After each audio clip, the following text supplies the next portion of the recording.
Et voici la suite de notre première vidéo sur notre trading en direct d'Expert. On relate tous nos trades dans l'ordre de l'historique. On avait commencé le 6 mars pour une première semaine du 6 au 13 mars. On avait fait donc 10 trades et lors de ces trades, on avait fait évoluer le compte qui était un compte de départ de 1000 €. On avait fait évoluer ce compte à 31,5% d'augmentation, plus 31,5% d'augmentation, et on était arrivé à 1315,42 €. On avait donc fait des trades dans un contexte particulier puisqu'il s'agit de la crise du coronavirus et de la crise du pétrole. Les configurations long terme ont donc perdu leur sens en quelque sorte, puisque elles ont été détruites par les chutes occasionnées, les mouvements occasionnés par ces crises sanitaires, donc crise du pétrole. Et vous avez pu remarquer vous-même que les configurations que l'on traitait étaient de périodicité plutôt basse. On s'est donc adapté au contexte pour ce qui est du choix de nos configurations, bien sûr. Voilà, donc belle évolution lors de cette première semaine, et on reprend tout de suite la suite avec donc les trades qui commencent à partir du lundi 16 mars. Alors on commence par un ordre sur le marché du DAX, le marché allemand. Voilà, hop. Là pour l'instant l'ordre est un ordre différé, il faut qu'on vienne toucher notre ligne blanche pointillée pour être activé. On modifie l'objectif pour un petit objectif 152 €, qui est quand même l'équivalent de 5 fois le stop qui est touché. Voilà, le stop a été touché pendant la nuit. Bon, on regarde dans l'historique, le résultat, moins 30,25 € qu'on note dans notre série 2, aussi dans le tableau de bord. Moins 30,25 €, on était donc à 31,5% d'augmentation, on passe à 28,5% d'augmentation depuis le départ. Malgré ces pertes, on poursuit un ordre différé sur l'euro-dollar avec un stop à 29 € et un objectif à 147 €, et un ordre différé sur le gold avec 0,03 lot, stop 32 € et un objectif de 164 €. Voilà pour ce qui est du gold. On a donc deux ordres différés en attente d'activation. Et justement le gold qui est activé, voilà. Et on est à l'achat sur le gold donc. On va attendre maintenant que l'euro-dollar éventuellement s'active. Il s'allume en vert, voilà, il est activé à l'instant de nouveau. Donc on est à l'achat sur le gold et sur l'euro-dollar maintenant. Et bien ça a évolué en positif, à peu près 50 € à récupérer. On va fermer l'ensemble, donc le gold déjà pour une trentaine d'euros et l'euro-dollar pour pas loin de 20 €. Hop, clôture, on a fermé les deux trades. On voit dans l'historique, on a donc le premier, le gold à 32,86 € qu'on note dans le tableau, série 2, 19,61 € pour l'euro-dollar, alors un peu plus de 50 €, on le met dans le tableau, 32,86 €, c'était le gold, voilà, et 19,61 € pour l'euro-dollar. Donc on a évolué au niveau du compte, plus 33,8% maintenant, on est à 1337,64 € sur le compte. Donc on décide de repositionner les deux ordres différés, voilà l'euro-dollar, on repositionne les ordres différés pour si jamais on revient chercher le prix. En effet, on va essayer de traiter les occurrences, c'est-à-dire un retour à plusieurs reprises sur le prix d'achat de ces deux configurations. Et on arrive proche du prix d'achat sur l'euro-dollar justement, qui est réactivé alors que le gold lui est reparti à la hausse. Et donc on le supprime, le gold est parti sans nous du coup. C'est dommage mais c'est comme ça, donc on poursuit. L'euro-dollar, petit gain de 20 €, on va décider de le récupérer là encore. Voilà, on va récupérer cet euro-dollar, 21,14 € dans l'historique, on le voit. On va le marquer, 21,14 €. Voilà. Dans le tableau de bord, on est maintenant à 35,9% d'augmentation, 1358,78 sur le compte. Et là, on a décidé de repositionner l'ordre différé sur l'euro-dollar pour le cas où on était repris. Mais finalement, ça va remonter sans nous. Pas de souci, on a récupéré du gain, c'est déjà ça. Sur le AUDJPY, on met un ordre différé qui va peut-être se faire activer. Voilà, activation de AUDJPY, mais assez rapidement. On est stoppé. On va regarder dans l'historique. 29,74 on le note dans le tableau. Voilà, 29,74, on va aller dans le tableau de bord, marquer aussi 29,74 de perte. Voilà, on passe à 32,9% d'augmentation du compte, on est à 1329,04 € sur le compte désormais. Donc on repositionne un ordre sur AUDJPY, différent cette fois-ci, un peu plus bas. Et il est activé assez vite. Donc on est en cours sur AUDJPY, puis ça remonte. À peu près 30 € de gain qu'on récupère, donc fermeture directe de l'ordre, 30,82 € que je marque dans le tableau de série numéro 2, plus 30,82 €. On le note dans le tableau de bord, ça nous indique 36% d'augmentation du compte, 1359,86 € maintenant sur le compte. On a décidé donc de traiter les occurrences et de recommencer avec le AUDJPY, le même ordre qu'on repositionne à nouveau. Et on vérifie bien d'avoir un stop dans les petites étiquettes en blanc de 30 € et quelques, voilà. Et 369 € d'objectif. Ah, bah ça a été activé entre temps. On est donc sur le AUDJPY. Finalement, ça redescend et hop, on est stoppé. On est stoppé. Donc on regarde dans l'historique, moins 31,01. Je le marque dans le tableau, moins 31,01. Voilà, donc une perte. Et dans le tableau de bord, moins 31,01, on est maintenant à plus 32,9% depuis le départ sur le compte, 1328,85 € donc sur ce compte. Et on voit qu'on est remonté, on s'est arrêté pile sur notre stop avant de remonter, donc on a replacé un ordre différé sur le AUDJPY. Normalement la configuration peut encore fonctionner, et là on vient d'être activé. Voilà, activation. Donc après la perte, on est rentré en position, et là on décide de refermer en gain pour un petit gain encore,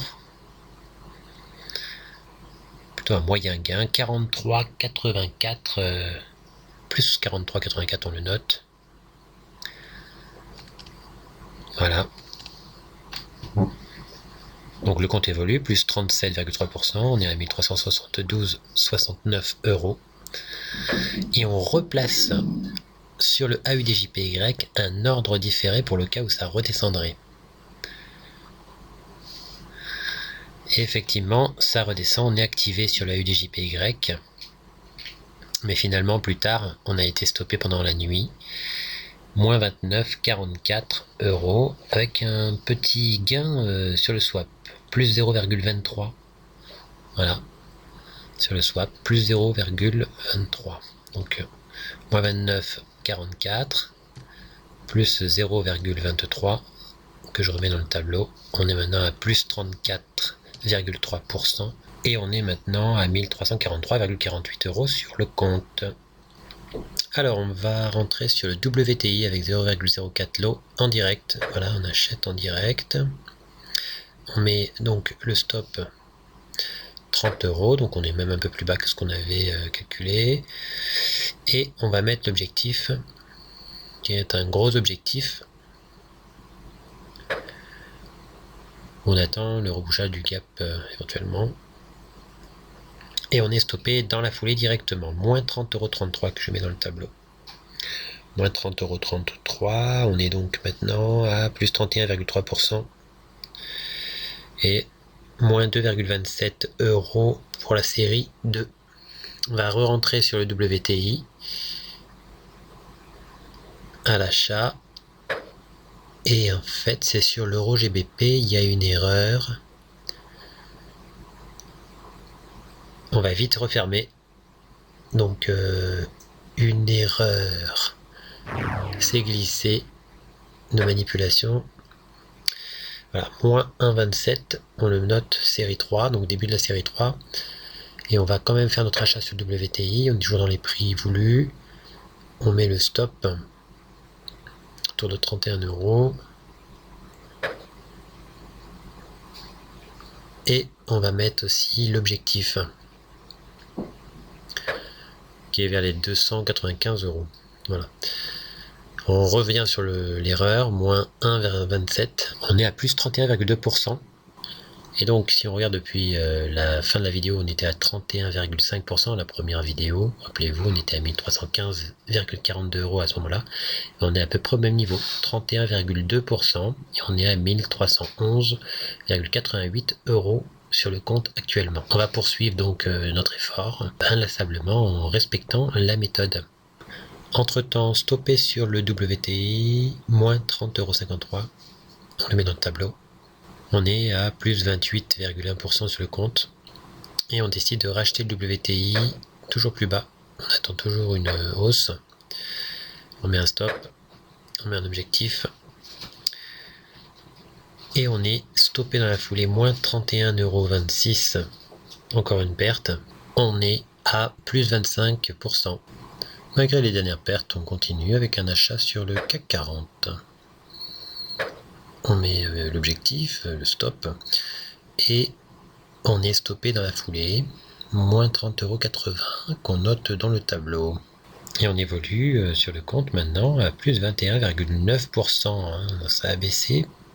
Et on rentre à nouveau sur le CAC 40. Voilà, on met le stop et on met l'objectif. Et puis finalement, on est stoppé à nouveau. On rentre dans le tableau, moins 30,20 € de perte. Moins 30,20 € de perte, on est à plus 18,9%, ça a baissé de nouveau. Plusieurs fois stoppé sur le WTI, 2 fois stoppé sur le CAC 40, on re-rentre sur le CAC 40, alors on aurait été tenté de ne pas le faire, alors que pourtant la méthode donne un point d'entrée intéressant. Eh bien, il faut appliquer la méthode. Donc, on entre dans ce marché, on met un stop, un objectif, sans se laisser embarquer par ses émotions tout simplement. Finalement ça part à la hausse et on décide de clôturer assez vite en appliquant le money management qui nous donne des perspectives de ce type. Dans l'historique nous voyons 104,45 € que l'on met dans le tableau. 104,45 €, ce qui nous ramène à plus 29,4%, on n'est pas très loin des 30%. Donc le combat continue, hein, on applique les choses. Et nous avons sur le Nasdaq un ordre différé à positionner qui va être activé pendant la nuit, mais stoppé dans la foulée. Voilà, activé et stoppé dans la foulée, on le voit donc dans le tableau, moins 30,89 €. Moins 30,89 €. Dans le tableau, on voit qu'on est à plus 26,3% et la série, pour l'instant, on est en perte de 50,50 €, mais on sait qu'il faut tenir la distance, on est toujours en positif, et puis un trade peut tout changer, et on sait qu'avec cette méthode, un trade peut faire bien monter le compte. Donc pas d'affolement, mais de l'application. Et c'est avec cette idée en tête que l'on continue la méthode, on applique un ordre différé sur l'euro-dollar, un ordre différé qui est positionné et qui va être activé, voilà, activé à l'instant. Et un peu plus tard, eh bien, on revient sur le graphique, on voit qu'on n'est pas loin d'être stoppé, d'ailleurs on est stoppé, ce qui fait qu'on a une perte de moins 31,33 € qu'on note dans le tableau, ce qui fait qu'on est maintenant à 23,1%, plus 23,1% sur le compte. La série de 10 trades n'étant pas terminée, on poursuit notre effort. Et on va faire plusieurs analyses et mettre un ordre différé sur le gold, sachant qu'on a déjà mis un ordre différé sur le CAC 40. On se concentrera sur cet ordre différé du gold, puisque entre temps on ne le verra pas, mais on aura mis plusieurs ordres différés qu'on va supprimer, qui n'auront servi à rien, et c'est seulement le gold qui va nous occuper. On va d'ailleurs modifier le prix, on avait mis 1459,40, 1459,72, c'est le prix d'achat, petite erreur de frappe. Voilà, ça change pas, le stop, 32 € de stop. Sachant que il faut être précis dans ces calculs, et notamment pour tout ce qui est le risque, hein, donc le calcul des stops, c'est de la précision. On va être donc activé là donc sur le gold, effectivement. Il y a d'autres ordres différés qui ont été mis entre temps, mais qui ne serviront à rien. On les enlèvera et on supprimera à peu près 7 ordres différés d'ici là, et on va suivre le gold. Le gold qui vient d'être activé, on a été splitté, c'est-à-dire que finalement on a obtenu un prix plus bas, hein, plus bas que ce que l'on voulait, donc on le remodifie. Voilà, le prix qu'on a eu c'est 1458,31, alors qu'on voulait un prix plus haut, donc on va pouvoir rabaisser le stop pour garder nos 30 € de stop. Voilà, on va remodifier le tarif, voilà, le prix du stop à 1449,76. Voilà, donc on garde à peu près 32 € de stop, mais avec un stop légèrement plus bas, comme on a eu un prix légèrement plus bas. Et on supprime des ordres différents encore qu'il y avait sur le Nasdaq, qui restent en observation pour le moment. Sur le gold, eh bien, petite évolution, on a 80 € de gain pour l'instant, ça évolue, voilà, 170 € de gain, on décide de faire le break-even, de remonter le stop un peu plus que le prix, légèrement ou quasi le prix. Voilà, le prix est à 1458,31 et on est à 1458,60, donc 1 € de break-even. On ne risque donc que de gagner 1 € au minimum. Une petite hausse supplémentaire, on décide de clôturer à ce moment-là le trade. Hop, on clôture le trade du gold et on regarde l'historique. Donc on va chercher, puisqu'il y avait effectivement l'ensemble des ordres différés qu'on a supprimés. Voilà, ils sont ici. Ils sont ici juste avant donc nos 183 € de gain. Il y avait des buy limit, toute une série de buy limit que l'on voit qu'on a supprimés. Ils n'ont pas été activés. C'est finalement le gold qui a été activé. On a préféré se concentrer sur celui-ci. Et 183 € qu'on met dans le tableau, ce qui permet de voir une évolution positive, plus 41,4% d'augmentation du compte. Vous le voyez, un trade sur la série qui se passe bien, et ça vous permet de vraiment booster les choses. Le gold s'est terminé le vendredi matin, le 20 mars, et là on rajoute le WTI, on est toujours le 20 mars, en ordre différé. On attend l'activation qui est activée, voilà, WTI activé. Et puis donc on voit que le stop se rapproche et on est stoppé. Moins 28,93 € qu'on rajoute dans le tableau. Tableau qui est terminé, série 3, donc qui se termine à plus 72,24 €. On le remplit aussi dans le tableau de bord. Donc 28,93 € de perte sur le dernier trade, 72,24 €. On est à plus 38,5% d'augmentation du compte à ce moment-là. Et 1385,39 € sur le compte. Après le WTI, eh bien le Brent, on pose un ordre différé. On va modifier l'objectif, mettre un stop aussi, voilà, donc comme ceci. Et puis il va être activé, donc le trade est en cours, et puis ensuite, eh bien, on est stoppé à l'instant, voilà. On peut mettre dans l'historique, on voit moins 29,99 qu'on met dans le tableau, c'est la perte de ce trade, moins 29,99, et nous avons une évolution maintenant de 35,5% du compte. Et on revient sur le Brent, on cherche à rentrer en position et à acheter. Bon, on n'a pas pu filmer précisément le moment de l'achat, mais on a acheté avec de nouvelles conditions, nouveau stop, nouvel objectif. On va voir l'évolution de ce trade qui monte bien, puis qui redescend très proche du stop. Et là, on vient frôler le stop très très proche. On hésite. À ce moment-là, il ne faut pas retirer son stop, il ne faut pas éloigner son stop non plus, il ne faut pas déplacer son stop. Il faut faire comme c'est-à-dire faut attendre. Voilà, on commence à décaler son stop, et bien on finit par le décaler tellement qu'on perd tout son compte, donc ne jamais décaler son stop. Là ça remonte, et bien on réfléchit, on fait le break-even, en se disant qu'on va peut-être pouvoir aller jusqu'à l'objectif maximal, et puis finalement, voilà le break-even, et puis finalement il va y avoir un petit repli, si je me souviens bien, voilà, à ce moment-là, qui va nous poser réflexion autour de l'éventualité d'une chute. Donc on va prendre nos gains, et on aura raison puisque la chute va s'opérer juste après. Voilà, donc on prend nos gains, qu'on regarde dans l'historique ici, Et on voit donc une centaine d'euros, effectivement 105,91 € qui sont positionnés dans le tableau. On le met aussi dans le tableau de bord où nous voyons l'évolution du compte à 46,1%. Le compte étant maintenant à 1461,31 €. Et voilà, donc on va faire un nouveau trade sur le Brent avec un achat qu'on essaie de calculer rapidement. Le stop doit être positionné aussi, donc on cherche à le positionner, voilà.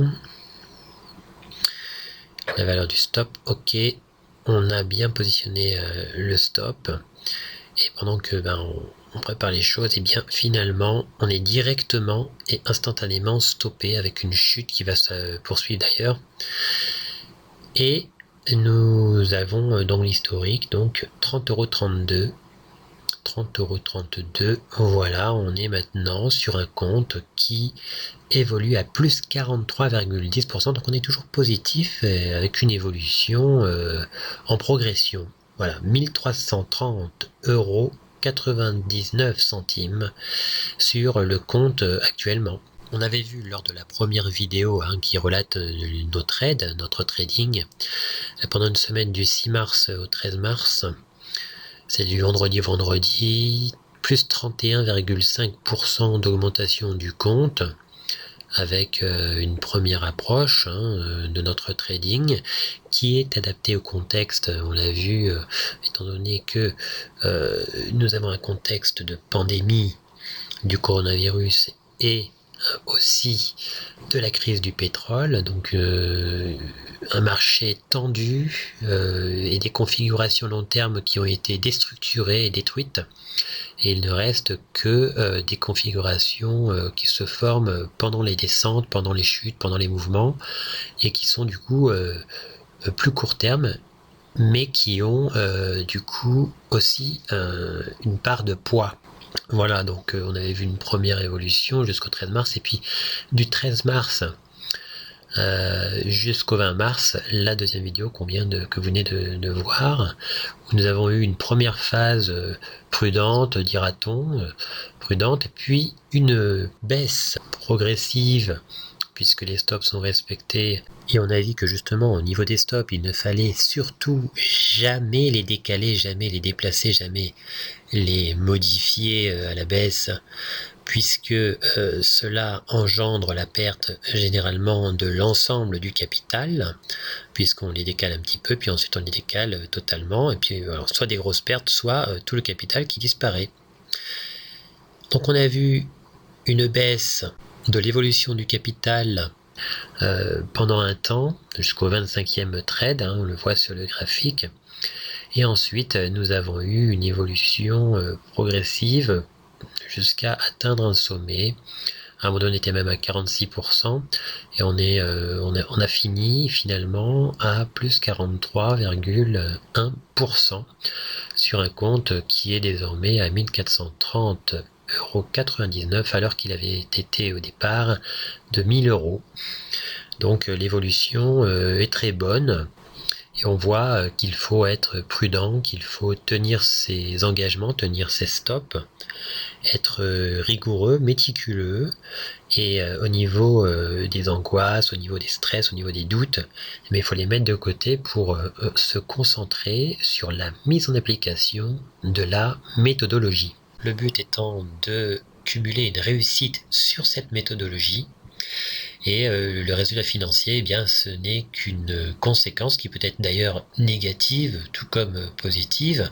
L'essentiel, c'est d'avoir la possibilité, en fait, de faire un bilan de ce résultat financier, mais sur les bases d'une méthode qui a été respectée afin de justement pouvoir valider et étudier cette méthode, justement. À bientôt dans les prochaines vidéos Hard Trade.